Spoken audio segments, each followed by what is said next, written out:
잘했어요. 박수. 성경은 애굽에서 출애굽한 1세들에게 주신 말씀이 아니라 출애굽기는요 2세들에게, 물론 거기에 이제 요소화가 있고 신명기가 있지만 미안합니다.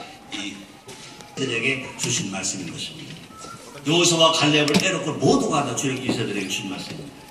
이제 가나안 땅에 이제 이스라엘 백성이 들어가는 겁니다. 가나안 땅에 들어가서 하나님은 모두가 다 이제 행복하게 살아라. 행복하게 살아라. 행복하게 살게 하시기 위하여 하나님은 율례 법도를 주신다고 말씀하셨습니다. 대표적인 법은 뭐냐? 십계명입니다. 십계명은요 대신계명과 대인계명으로 나뉩니다. 대신계명과 대인계명, 있는 계명은 제5계명인 것입니다. 제5계명을 잘 지키면 대신계명과 대인계명을 잘 지킬 수가 있다는 것입니다. 그래서 부모 공경 계명으로서 어떤 계명이냐? 효계명인 것입니다. 그래서 출애굽기 1장 12절에 한번 따라 하시겠습니다. 네 부모를 공경하라. 그리하면 뭐하면? 그리하면. 그러던 약속이 있습니다. 너의 하나님 나 여호와가 네게 준 땅에서 내 생명을 기르라. 하나 감사하게도 우리나라는요 동방예지국이라고도 하고 효의 나라라고도 합니다.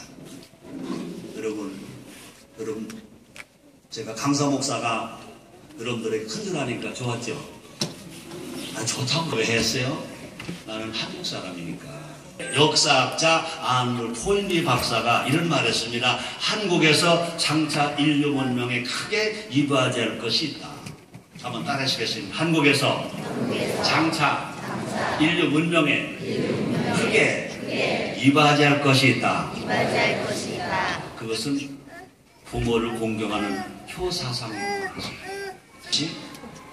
김씨를 표현할 수 없듯이 표는 순수한 우리 거니까 우리말로 표현된다. 그래서 알파벳으로 보면요 HYO로 씁니다. 근데 이것을 좀 문장을 만들어 보니까 H는 뭐냐? 하모니라고 번역이 되더라고요. Y는 뭐냐? 영으로 번역이 되더라고요. 또 O는 뭐냐? 올드로 만들어지더라고요. 그래서 효가 뭐냐? 죄송합니다. 영어 짧은 사람이 영어 발음도 잘 못하면 이런 말을 해서 하모니, 옵, 영, 앤, 올드. 효가 뭐냐? 노소가 하모니하는 거예요. 하모니 하는 것입니다. 그러므로 자 그런데 중요한 건 뭐냐? 하나님 제일 기뻐하는 것이 뭐냐? 화해, 연합, 화목, 통합인 것입니다. 지금 이 시대에 많은 정치인들이 또 제일 원하는 것이 뭐냐? 제일 필요하다고 하는 것이 뭐냐? 이런 말들인 것입니다. 근데 이것을 영어로 표현하면 뭘까? 화해, 화합, 연합, 통합. 물론 유니트로 표현하기도 합니다. 그러나 정말로 영어를 잘하는 사람들은요 이것을 하모니로 표현하면 제일 좋겠다 그런 말을 합니다. 자 그런데 그것이 성경에 역사가 나왔습니다. 미국에서 번역된 NLT 성경에는요 시편 134편의 연합을 형제가 연합하여 동감을 유니티라고 번역되는데 근데 NLT 성경은요 유니티로 하지 아니고 하모니로 번역했습니다. 그러므로 시편 133편을 NLT 성경으로 번역된 것을 그대로 우리 말로 바꾸면 형제가 하모니를 이루며 함께 사는 것이 얼마나 경이롭고 즐거운가. 하모니는 아론의 머리 위에 부어져 그의 수염 옷가를 흘러내는 기름과 같이 귀하다. 3절에 가서 이 하모니는 시온산들로 흘러내는 헐몬산 이슬처럼 상쾌하다. 거기서 주께서 그분의 은총 곧 영원한 생명을 선포하셨다 라고 말합니다. 그러므로 유니티로 말하지 않냐고 하모니 형제가 하모니함이 어찌 그리 선하고 아름다워. 복 받으려면 행복을 어떻게 해야 되느냐? 성경대로 믿고 성경대로 살아야 복을 갖게 되는 것입니다. 저는 것을 성경대로 믿고 성경 사는 것을 뭐라고 말하냐? 성경도 효라고 말하고 싶은 것입니다. 그러므로 우리가 효를 행할 때 그죠? 모두가 효를 행할 때 모두가 행복할 수 있다는 것입니다. 이 시간 아버지로 섬기는 효. 앞에서 말했습니다. 예수를 믿으면 구원받습니다. 아멘이죠? 중생을 합니다. 천국을 갑니다. 그런데 저는요 33살에 조용기 목사 설교를 듣고 예술경제협회에서 구원을 받았습니다. 저는 10살 때 6.25 전쟁이 일어났어.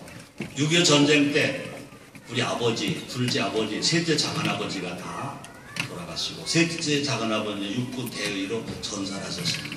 갑자기 우리 가정에는요 나는 10살, 내 동생은 4살, 우리 어머니는 29 과부.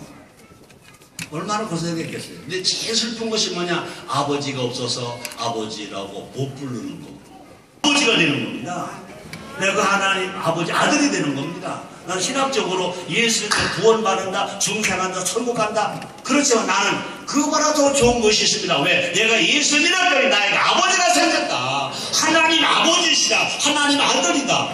모대 제자에게 보내준 목회 서실입니다. 목회 이렇게 하라. 그러고 주신 말씀 중에 하나가 뭐냐? 만일 어떤 과부에게, 누구에게? 과부에게 자녀나 손자들 있거든 먼저 집에서 효를 가르쳐 배우게 하라. 하나님 받으실 만한 것이니라.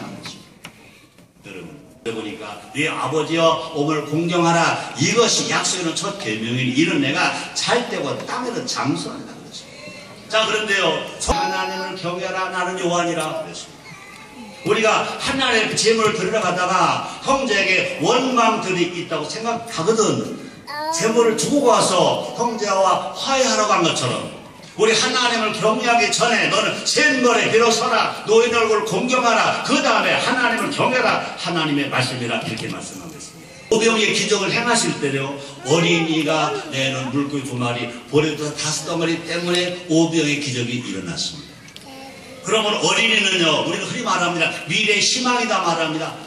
물론입니다. 그러나 어린이는 미래의 희망만이 아니라 현재의 동역자인 것입니다. 어린이 때문에 부모 얼마나 행복해요? 얼마나 기뻐요? 어린이로부터 우리가 배우는 게 또 얼마나 많아요? 그래서 어린이라는 말은요 어린 심리에 준 말인 것입니다. 그 말이 뭐냐? 한 인격체로서 존귀하게 여겨야 된다. 그런 말인 것입니다. 자기 친속, 특히 자기 가족을 돌아보지 아니하면 믿음을 배반한 자의 불신자보다 악한 자라는 것입니다. 누구든지 목사든지 장로든지 권사든지 신앙생활 20년 30년 했든지 지위가 높든지 낮든지 누구든지입니다. 자기 가족을 돌아보지 아니하면 뭐라고 그래요? 믿음을 배반한 자요 불신자보다 더 악한 자 아니라. 누가 한 말입니까? 대스승 사도 바울이 누구에게 한 말입니까? 제자 디모데에게 한 말입니다. 잘 아시는 것처럼 그러면 가족은요 인류 최초의 공동체. 하나님은요 교회를 먼저 세우시느냐 가족을 먼저 세우시느냐? 가족을 먼저 세우셨습니다. 에덴 동산에 가족이 무너지지 않았다면 예수님 구세주로 오실 필요도 없었을 것입니다. 교회가 만들 필요도 없었을 것입니다. 또 주상달 장로님 제가 너무 시간이 20% 내지 30% 올리는 길인데 남편이 나가서 절대로 교통사고 안 날 수 있는 방법인데 어떻게 해야 되는지 아는 사람 알죠? 알아요 몰라요? 알죠? 그러니까 아시니까 말해봐요.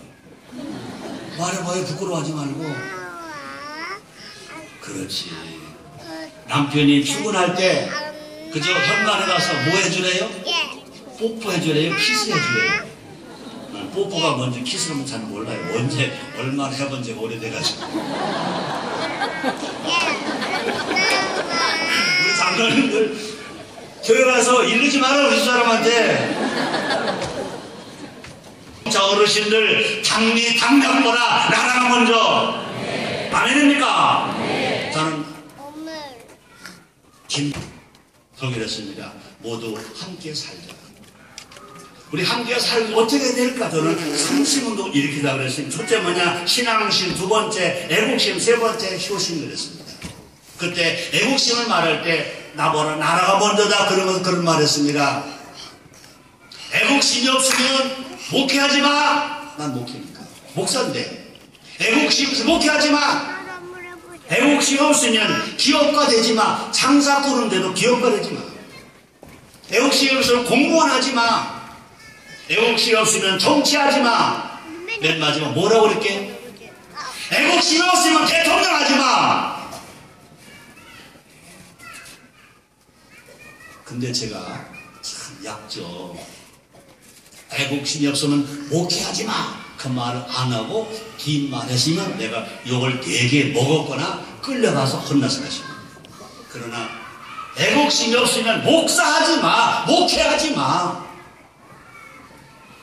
그만 소리칠게요. 한 10배도 더 많이 나가죠. 보통 한 3박 4일 갔다 오잖아요. 호텔에 가면은요, 저는 3박 4일 동안 침대 시트 가꾸지만 큰 타월도 교환하지 마. 매일 쓰는 작은 타월만 바꿔. 여러분 집에서 침대 시트 매일 가요? 침대 시트 매일 가냐고요? 대답을 하네. 큰 타월 매일 막 버려요? 못하잖아요. 그럼 그러죠. 아, 그거 미국 가니까 미국 놈들 그걸 막 써버리다니. 미국 놈도 하나님 나라예요. 미국도 같은 지구야. 거기도 아껴줘야지. 대신 이 땅에 오시고, 대신 가난하시고, 대신 매맞으시고, 대신 가스가 쓰시고, 대신 십자가 빌려 죽으시고, 물가를 다 쏟으시고, 마지막에 생명까지도 우리에게 주셨습니다.